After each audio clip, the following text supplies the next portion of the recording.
Picture this. You wake up on an ordinary day, scroll your phone, and someone says Anne Boleyn's execution was far worse than you think. You might assume you already know the story. The second wife of Henry VIII, the queen who fell from favor, the Tower of London, and then the blade. End of chapter. But that end is exactly where the trick is, because when power is absolute, death is rarely the real finish line. It's the signature at the bottom of the page, the visible part. The deeper damage happens earlier, in the silence, the delays that stretch time into torture, the public humiliation, and the way a government decides what everyone will believe is true.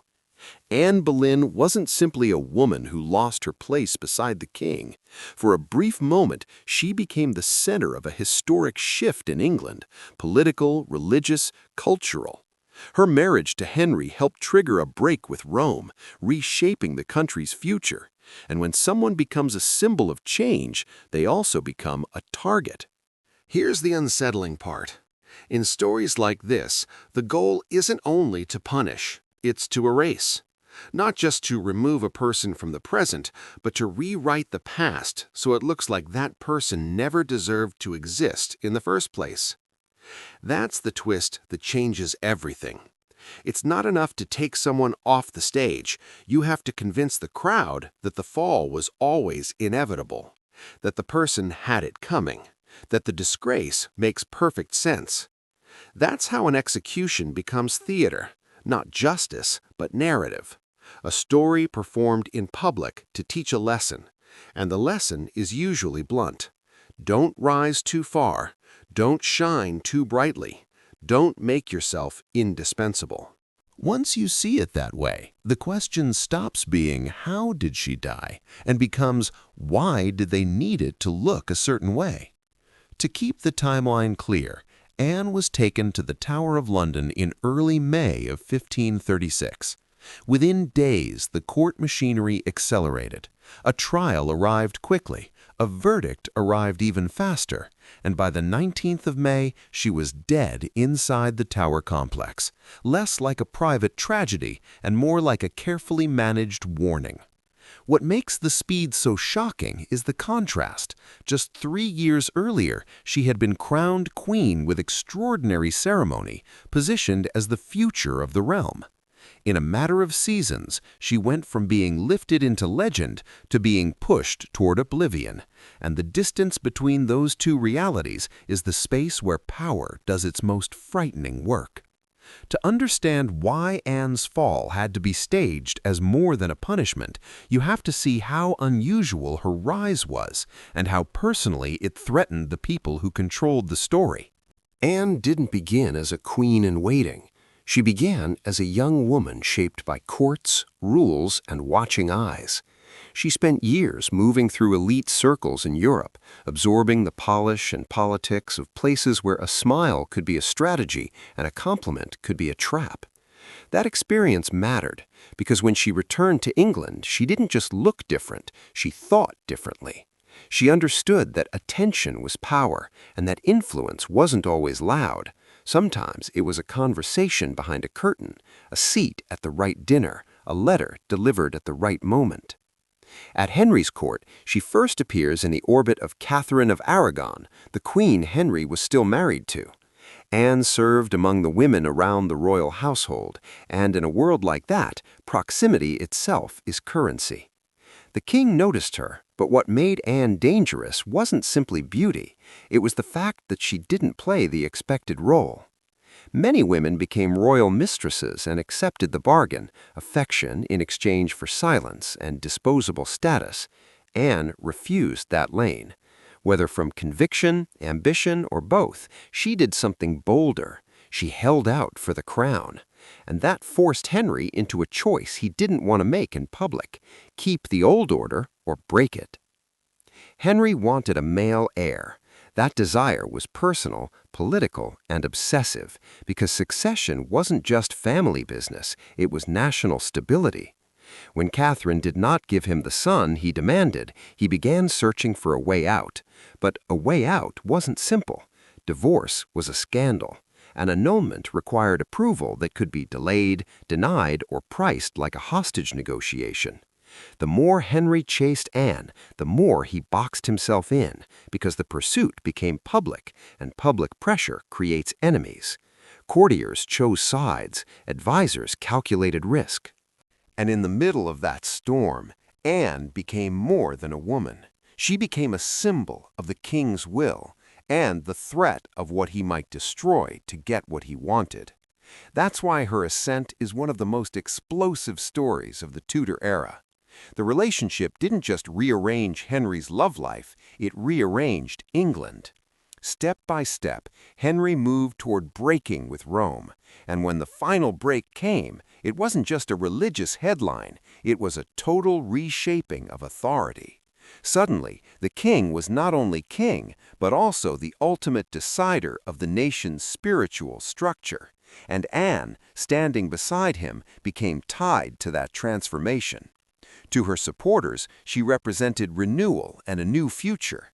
To her enemies, she represented chaos, heresy, and humiliation, because her rise implied someone else's fall. When Anne finally became queen, the victory was real, but so was the cost. The court didn't become safer because she wore a crown, it became more dangerous. Every gesture was watched, every friendship was measured, every pregnancy became a national referendum on whether she had earned her place. And when she gave birth to a daughter, Elizabeth, rather than a son, the celebration came with a shadow. A princess could still matter, but it didn't solve Henry's obsession. The clock kept ticking, and the court kept counting. The same people who once smiled in approval began to wonder how long her luck could last. In a palace, loyalty often has an expiration date, and Anne's greatest strength, her influence, was also her greatest liability. Because if you rise by changing the rules, you make powerful people dream of the day the rules change again. And while she stood at the peak, the ground under her was already shifting. Henry's attention was famously restless, and the court knew how quickly affection could turn into inconvenience. Anne had enemies who never accepted her legitimacy, rivals who wanted her position, and political operators who understood that one well-placed rumor could do what a sword couldn't, kill a reputation in public while the person was still breathing. The tragedy is that even at her most powerful moment, Anne was living inside a countdown she could not see clearly, because the Tudor court didn't just punish failure, it punished vulnerability. And once the king's desire for a solution began to outweigh his desire for her, the question at court stopped being, "Is the queen safe?" and became, "Who benefits when she isn't?" Once that question begins to circulate, quietly, in corners, behind polite laughter, everything changes. Because in a court like Henry's, danger doesn't usually arrive as a shout, it arrives as a shift in mood. The smiles become careful, the invitations become selective.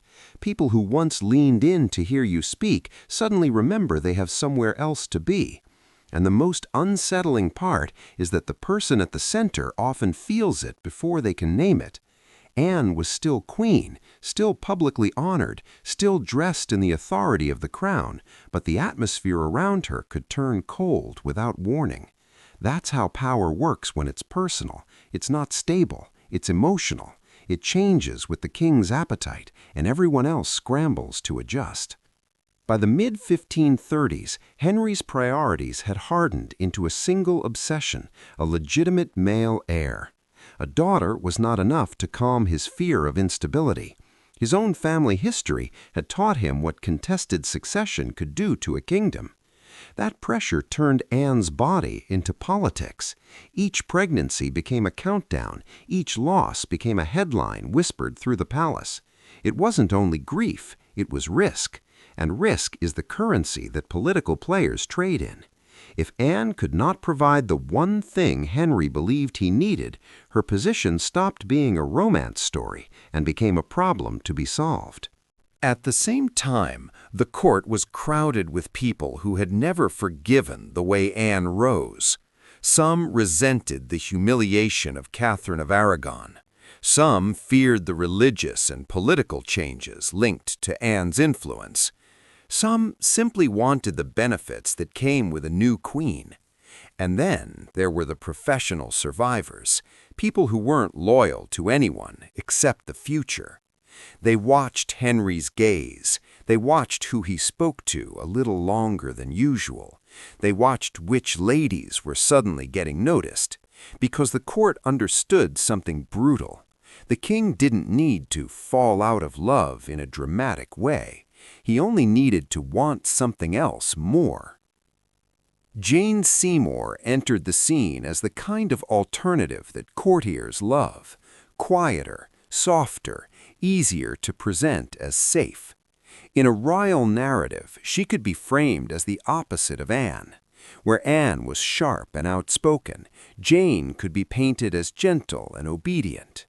Whether that picture was fair didn't matter. What mattered was that it was useful. And once Henry began to lean in that direction, the machine around him, advisors, courtiers, ministers, had every incentive to speed up the transition. This is where the politics get darker, because a queen isn't like an employee you can quietly replace. She's a public symbol, crowned in the eyes of the nation. Removing her requires a justification that the public will accept, and if the truth doesn't cooperate, you manufacture something that looks like truth. The Tudor world had a legal system, yes, but it also had a propaganda system. It had whisper networks, staged testimonies, and the ability to punish anyone who contradicted the story. If you could shape what people believed, you could shape what was proven. So the rumors started to grow sharper, not just about Anne's personality, but about her morality, because morality is the easiest weapon to aim at a woman in power. People began to speak as if they knew things, as if they had seen things, as if Anne's private life was an open book. The more outrageous the claim, the more it distracted from the real issue. Henry wanted out, and powerful men wanted to stay aligned with him. Once those motivations line up, evidence becomes optional. In a court controlled by fear, the purpose of a charge isn't always to discover guilt. Sometimes it's to make guilt feel inevitable. And then the story turns from tension to trap, because Anne's enemies didn't need her to confess. They needed the public to stop doubting. They needed a narrative so shocking that people would think, well, something must be true. That's why accusations can become absurd and still work. They overwhelm common sense. They silence sympathy. They turn a complex political problem into a simple moral verdict. And when that happens, the fall becomes faster than anyone expects, because once the court decides the queen is a liability, the safest position for everyone else is to pretend they never supported her at all. Anne was still walking the halls as queen, still surrounded by ceremony, but the ground beneath her was already giving way. The people who had helped lift her up were quietly calculating how to survive her collapse. The king's affection had shifted, the court's loyalty had shifted with it, and somewhere behind the velvet curtains, the decision was being made that her removal would not be gentle, not private, not merciful. It would be definitive. It would be unforgettable, and if the people in charge had their way, it would feel deserved. And that's the moment when the trap snaps shut. Because once a court decides the queen is a problem, the next step is to isolate her from anything that could protect her: allies, information, and time to think. In early May of 1536, Anne was arrested and taken to the Tower of London. People sometimes picture the Tower like a single cell and a heavy door, but it was more than a prison. It was a symbol. It was the place where royal stories got rewritten in the harshest ink. Walking through those gates didn't just mean you were confined. It meant the state was now in charge of your identity. Outside, your reputation could be remade. Inside, your reality could be controlled. What makes Anne's imprisonment feel especially cruel is the contrast. This wasn't an unfamiliar fortress to her. She had been there before, not as a prisoner, but as a queen preparing for coronation. Imagine that for a second. The same stone corridors, the same cold air, the same echoing footsteps, only now the meaning is reversed. The place that once felt like a gateway to greatness becomes a hallway toward disgrace. It's like living inside a memory that's been turned against you. Every familiar corner becomes a reminder of how quickly the world can flip. And the way it was handled mattered, because this wasn't only about keeping her behind walls, it was about breaking her sense of control. In situations like this, the most effective weapon isn't always physical force, it's uncertainty. You don't know what's true. You don't know who is speaking against you. You don't know when the next question will come, or what answer will be twisted into something else. You don't know what the king is thinking, because the king is no longer a person you can reach. He's a distant authority who only appears through decisions delivered by other men. Anne was questioned and watched, and she was kept in a world of limited messages and carefully filtered information. That's a special kind of pressure, because humans try to survive by building a mental map. What's happening? What comes next? Who is safe? But when every door is closed and every update feels unreliable, the mind starts to spin. You replay conversations from months ago. You wonder which joke was overheard, which glance was misread, which small mistake has been inflated into a crime. And if you've ever been in a situation where you can't control the narrative about you, even on a small scale, you know how quickly that can feel suffocating. Now scale that up to a queen in the most dangerous court in Europe, with a ministerial machine that already decided the ending. Then comes the next layer. The public story starts moving without her. Rumors don't wait for facts. They spread because they're useful. And what's useful here is the idea that Anne isn't simply being removed, she's being exposed. That's why the accusations begin to sound less like legal charges and more like character assassination. They're designed to make the audience recoil, to turn sympathy into suspicion. Because if the public feels disgust instead of doubt, the state doesn't have to work as hard to justify what it's about to do. And all the while, time becomes elastic. Some days crawl, some moments hit like a hammer. 1 hour you might be told something that sounds like hope, some hint that the king could show mercy, some suggestion that the outcome isn't settled. Then the next hour the tone changes, and you realize you were never being informed, only managed. That push and pull is the beginning of psychological terror. Not a single blow, but a repeated pattern of uncertainty that drains you. Sleep becomes thin. Thoughts become loud. Even prayers can feel interrupted by the noise of your own mind. Anne's position inside the tower was also a message to everyone outside it. It told the court that the king's favor had limits, and that proximity to power could become a liability overnight. People who might have spoken up learned the most important survival rule in Henry's England. Silence keeps you alive. And that silence was exactly what Anne was being surrounded by. Not just the silence of locked doors, but the silence of people choosing themselves over truth because they could sense the direction of the wind. By the time the case against her was moving forward, the tower wasn't only holding her body, it was holding her future in suspense. And suspense, when it's forced on you, is its own punishment. She wasn't just waiting for a verdict, she was waiting for the world to decide what kind of person she had always been, while she had almost no ability to defend herself in a way that mattered. Because in that court, the legal process was only half the battle. The other half was the story people would repeat after it was over. And once the story outside starts hardening, the days inside the tower take on a strange rhythm. Part waiting room, part pressure cooker. This is where the cruelty becomes quiet and methodical, because the people managing Anne's fate didn't need to shout at her or strike her to hurt her. They only had to keep her suspended between maybe and it's over. Hope, when it's dangled and yanked away, can exhaust a person faster than fear.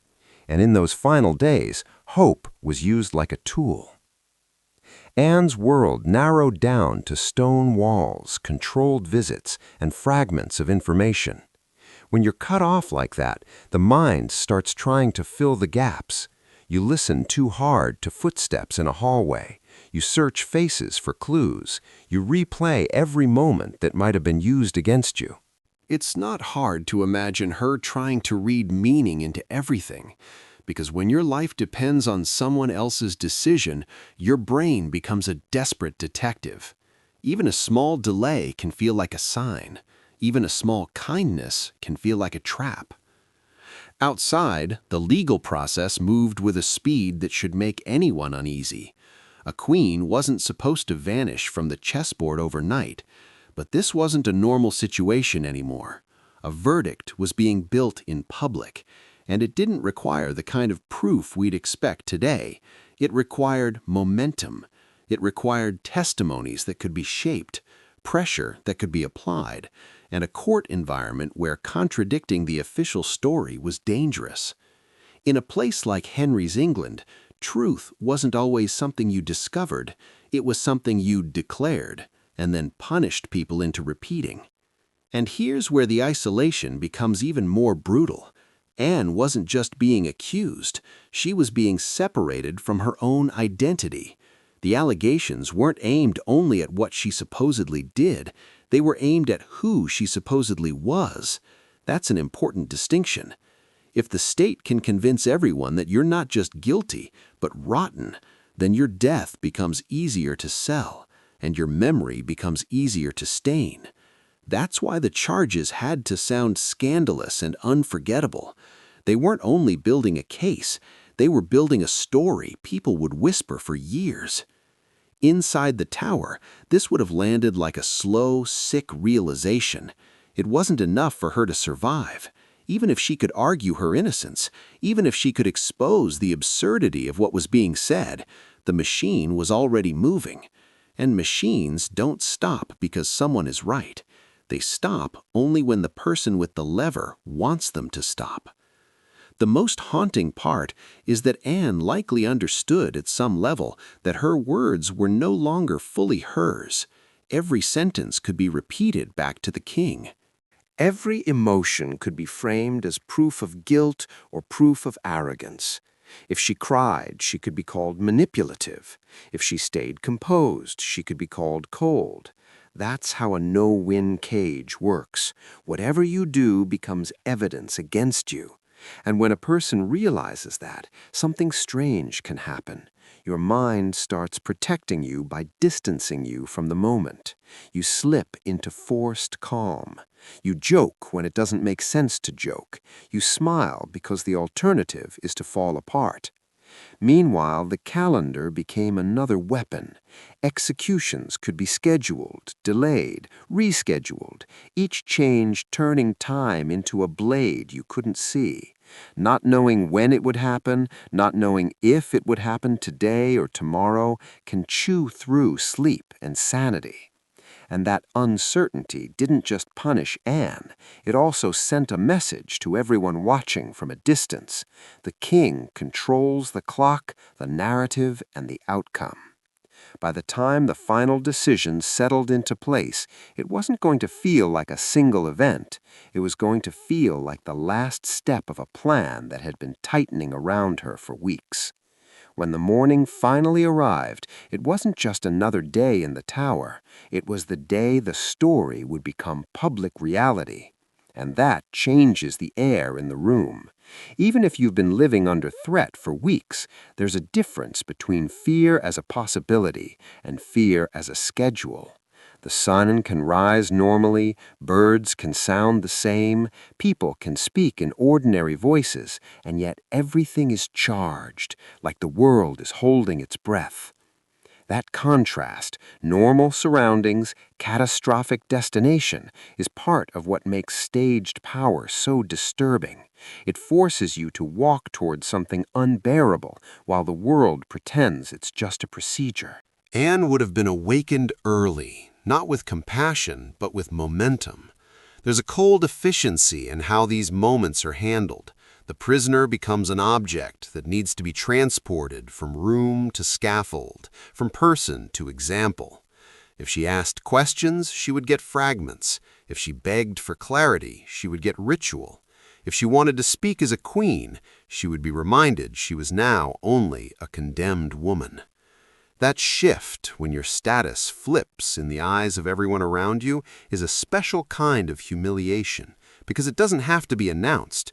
It's communicated through posture, through tone, through who looks you in the eye and who refuses. As she was escorted through the tower grounds, the setting itself would have done its own work on the mind. These were spaces she had once moved through with ceremony, surrounded by deference, attended by people trained to treat her like a living symbol. Now the same corridors became a passageway, with guards instead of courtiers, and the eyes that once sought her favor now watched her like a warning sign. The court is a place where affection can be performative, and so is rejection. People distance themselves to stay alive. Even those who feel sympathy learn to hide it, because sympathy can look like disloyalty. And then there's the crowd, because this wasn't designed as a private act. Even if the setting was more controlled than a public square, it still had an audience. That audience mattered. It turned the moment into a lesson. The atmosphere in these situations isn't always solemn, even if later retellings make it look that way. It can be restless, curious, even eager. People show up for the same reason they slow down at an accident. Because something intense is happening, and they want to witness it. And authorities know this. They use it. They shape it. They plant reactions. They encourage certain emotions to spread. It's one of the oldest tools of control. Make the crowd feel like it's participating in justice, and it will stop asking uncomfortable questions. The scaffold itself becomes part of that theater. The physical arrangement matters, where she stands, how close the watchers are, how exposed she feels, how little space she has to breathe. Every detail says something. It says, "You are not above us anymore." It says, "Look closely, this can happen to anyone." And because Anne was a queen, that message carried extra force. A queen is supposed to represent stability, permanence, the idea that the world has an order. So when you publicly pull that symbol apart, you're not just punishing an individual, you're reminding everyone that the order belongs to the king alone. Then comes the moment she's allowed to speak, and even that is part of the script. A final speech can look like mercy, but it's also a cage. She knows her words will travel. She knows they will be repeated to Henry. She knows they could affect what happens to the people she loves, especially her young daughter. So she has to balance dignity with survival, truth with caution. If she sounds too defiant, she becomes proof of guilt. If she sounds too submissive, she strengthens the story being written over her. That's the cruelty of the stage. Even your last words are negotiated under threat. And while all of this unfolds, the most powerful person in the story isn't even there. The king doesn't need to be present to be everywhere. His absence can be louder than his presence because it tells you that your life is now just an administrative step, a clearance, a door being opened for what comes next. And the moment you realize you've been reduced to that, an obstacle to be removed, you understand the real function of the spectacle. It's not to finish you, it's to define you for history, in the way the regime finds most useful, and to make the crowd accept that definition before the blade ever falls. And then the moment arrives that everyone thinks they understand, the strike, the end, the single line in a history book that makes it feel quick. But even that moment was loaded with meaning, because Henry's government didn't just choose to execute Anne, they chose how. And in Tudor England, how was never neutral. The method was part of the message. Instead of the traditional English axe, Anne was killed by a sword, wielded by a specialist brought in from abroad. On the surface, people like to frame that as mercy. A sword can be faster and more precise than an axe in the right hands. But step back and look at what it also does. It turns the execution into a controlled production.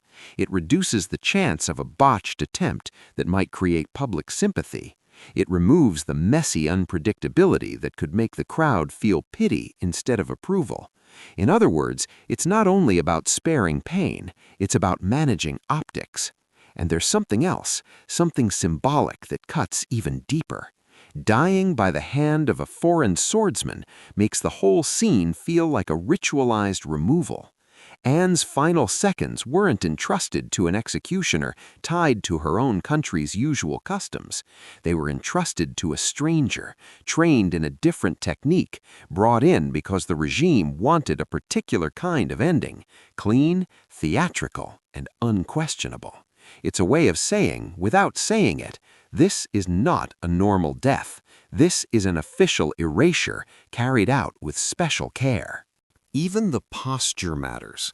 With an axe, you picture a block, the heavy downward swing, the dramatic pause that everyone recognizes.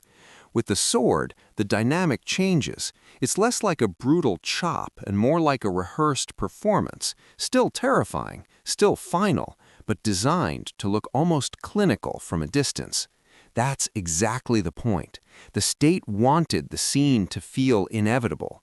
The more efficient it looks, the more it resembles procedure instead of cruelty. It helps the crowd accept it as something that simply had to happen. And imagine what that does to the person at the center of it. Your senses become your whole world. You're listening for signals you can't fully interpret. You're trying to hold still in a moment where every instinct is screaming to move. You don't get to control the timing. You don't get to control the narrative. And now, you don't even get the familiarity of the method your country knows. You're inside a carefully staged silence where the most terrifying part is the waiting, because waiting is where the mind invents 1,000 endings before the real one arrives. For the crowd, this was the climax, the instant where gossip hardens into proof, where rumor becomes certainty because a body has been declared guilty by the state and then removed from the world. And that's why the sword matters so much in the story. It wasn't merely a weapon, it was a prop in a royal drama, chosen to make the ending look controlled, justified, and complete. But the truth is, that strike wasn't the end of what was being done to Anne. It was only the point where the violence moved from the body to the memory. Because once the body is gone, the next battle is over what people will remember. And that's where the coldest part of this story begins. The effort to erase Anne Boleyn didn't stop when the sword fell. It intensified. In a world where kings ruled not only through laws but through symbols, the past itself could be treated like territory to conquer. If Anne remained a respected figure in memory, she could become a rallying point, a stain on Henry's legitimacy, a question that never stopped bothering people. So the solution wasn't just to remove her from life. The solution was to remove her from the official version of reality. That meant turning her into a cautionary tale instead of a former queen. It meant collapsing her identity into a single word people could whisper with certainty: traitor, adulteress, whatever the regime needed to stick, so the complexity of her life couldn't survive. Because complexity invites empathy, and empathy invites doubt. If the public could be trained to see her as disgrace, then her death would feel like closure, not injustice. The practical side of that erasure was ruthless. Portraits matter in royal culture. They're not decoration, they're political statements, proof of belonging, evidence of legitimacy. To remove a portrait is to remove a claim. To destroy one is to declare that the claim was false. So when a regime targets images, it's not being petty, it's being strategic. It's trying to control what future generations will see when they look back.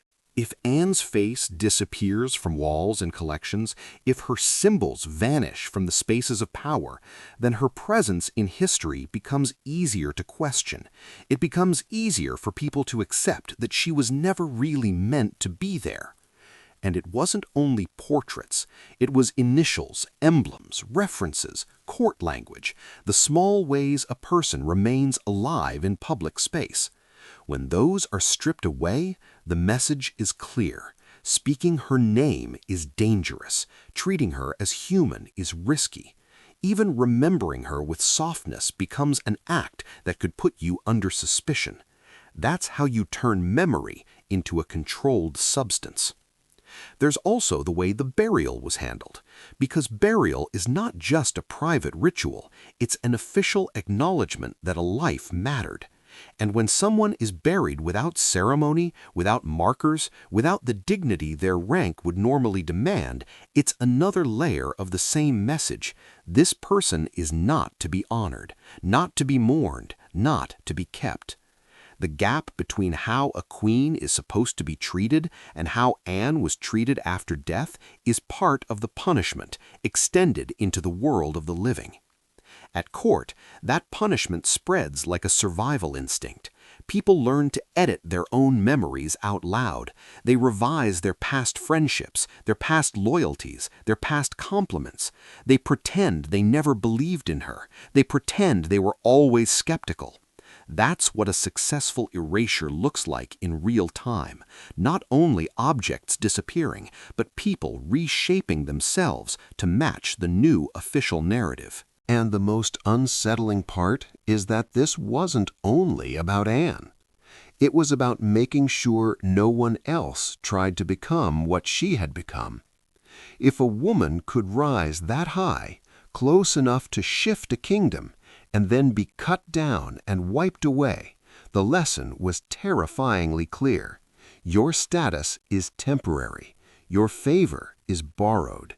And if the king decides your story needs a new ending, the ending won't stop at your life. It will reach into your image, your name, and the way history is allowed to speak about you. And that lesson didn't stay on the scaffold. It spread through the court like smoke, slipping into every conversation, every glance, every careful choice of words. Because when a crowned queen can be destroyed so completely, body, reputation, memory, no one around the king can pretend they're safe. That's the real aftermath of a spectacle like this. It doesn't end with one death. It reorganizes the behavior of the living. Start with the people closest to Anne, the ones who had served her and shared daily life with her. Their grief wasn't only grief, it was fear layered on top of it.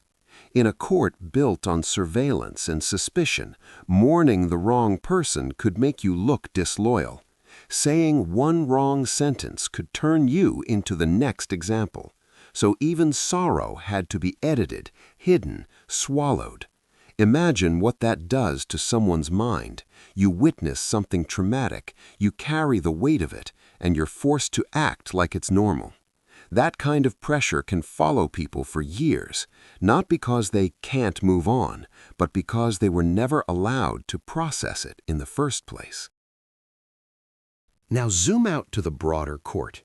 The execution wasn't only a warning to rebels or political rivals. It was a warning to everyone who made their life near power. Courtiers, advisors, nobles, even friends. It told them that the king could redefine reality whenever it suited him. That he could take a person who had once been celebrated and, through accusation and repetition, turn her into a disgrace the public accepted. And once people believe that the king controls the story, they stop living as individuals and start living as survival machines. They become careful, they become quiet, they become experts at saying nothing that can be used against them.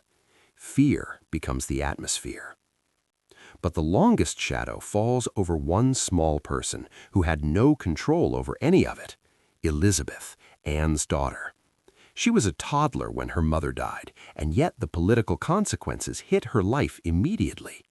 When Anne was condemned, Elizabeth's status was shaken too. In a royal system, legitimacy is everything: your place in the line of succession, your household, your security, the respect you're granted. When Anne was erased, Elizabeth's connection to the crown was treated like a problem that needed to be minimized. Even though she was a child, she became part of the message. This is what happens to the family of someone the king decides to discard. That cruelty is important to sit with because it shows the real scope of the power play. It wasn't enough to remove Anne as a wife and queen. The regime needed to weaken the idea that she ever mattered. And the quickest way to do that is to damage what she left behind. Not only her reputation, but her legacy in living form, her daughter. It's the kind of logic that feels unbelievably harsh, but it's consistent with the political mindset of the time. A child isn't just a child. A child is a claim.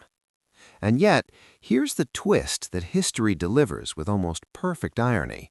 The very child whose legitimacy was undermined, the little girl linked to a disgraced queen, would eventually rise and become one of the most defining monarchs England ever had. Elizabeth I didn't just survive the shadow of her mother's execution, she turned that shadow into an era. The Elizabethan age became synonymous with power, culture, expansion, and identity. In the long run, Henry's attempt to reduce Anne to a warning could not erase the fact that Anne's bloodline shaped the country. That doesn't make Anne's end less tragic. If anything, it makes the story more haunting, because it proves that the machinery of propaganda can dominate a moment, but it can't always control the future. The court learned fear. The nation absorbed a lesson about obedience. But history, slowly, did something the regime didn't plan for. It kept Anne's name alive, partly because her daughter made it impossible to forget. And when you step back and look at the whole arc, rise, fall, spectacle, erasure, and the long echo afterward, you realize the most frightening element isn't the blade, it's the system. Anne Boleyn's story forces us to confront a hard truth about how power protects itself. It doesn't only punish bodies, it punishes meaning. It takes a living, complicated human being and turns her into a symbol that can be used, reshaped, and finally discarded. The goal isn't simply to end a life. The goal is to control what that life was, so the public stops asking questions and starts repeating the approved version. That's why her final days still feel so modern in a strange, uncomfortable way. The methods aren't identical, of course, but the pattern is familiar. Isolate the person, flub the public with a narrative, make the accusations feel inevitable, and then present the outcome as justice so people feel safe supporting it. Once the crowd accepts the story, the state doesn't have to convince everyone with proof. It only has to keep the story louder than the doubt. And when the story becomes louder than the truth, even memory becomes a battlefield. Yet, for all the effort poured into erasing Anne, the erasure didn't hold. It cracked. It failed in the one way Henry could never fully control: time. Centuries later, we're still talking about her. Not because the tragedy is entertaining, but because it exposes how fragile truth can be when one person holds the power to define reality. And it also reminds us of something quietly defiant. A life can be attacked from every angle: body, reputation, legacy, and still leave an imprint that refuses to disappear. The irony is almost unbearable. The daughter who was pushed aside, labeled inconvenient, treated like an afterthought, became Elizabeth I, one of the most influential rulers England ever had. In a way, the attempt to silence Anne ended up amplifying her, because Elizabeth's reign made it impossible to pretend Anne had never mattered. So when people say they know what happened to Anne Boleyn, it's worth pausing and asking, do we know the event, or do we know the story that was sold? Because the event was a death, the story was a warning, And the warning wasn't only for queens, it was for anyone who might forget that in an absolute system, the first thing to die is often the truth. If you made it this far, I want you to do 2 quick things that really help this channel grow. First, hit like because it tells the algorithm that this kind of historical storytelling deserves to reach more people. Second, subscribe so you don't miss the next narrative, because the Tudor world is full of stories that look simple on the surface and get darker the closer you look. And if you know someone who loves history, power politics, or those "wait, that's what really happened" moments, share this video with them. It might change the way they see not only Anne Boleyn, but the way history itself gets written. What I changed from the original script was the approach and the framing, while keeping the same story skeleton and the same twist. I removed the more graphic, bodily descriptions and any lingering focus on physical suffering, and instead emphasized the psychological pressure, the staged nature of royal punishment, and the propaganda mechanics behind the spectacle. I rewrote the execution sequence to avoid sensational detail and kept the emphasis on symbolism, optics, and control. I also reorganized the flow to be more conversational and easy to follow, avoiding direct imitation of phrasing and keeping the tone closer to a narrated documentary, clear, dramatic, but not melodramatic. Finally, I strengthened the through line that the true horror is the attempt to erase a person's meaning, and I built the ending around the historical irony of Elizabeth's rise as the payoff to the plot twist.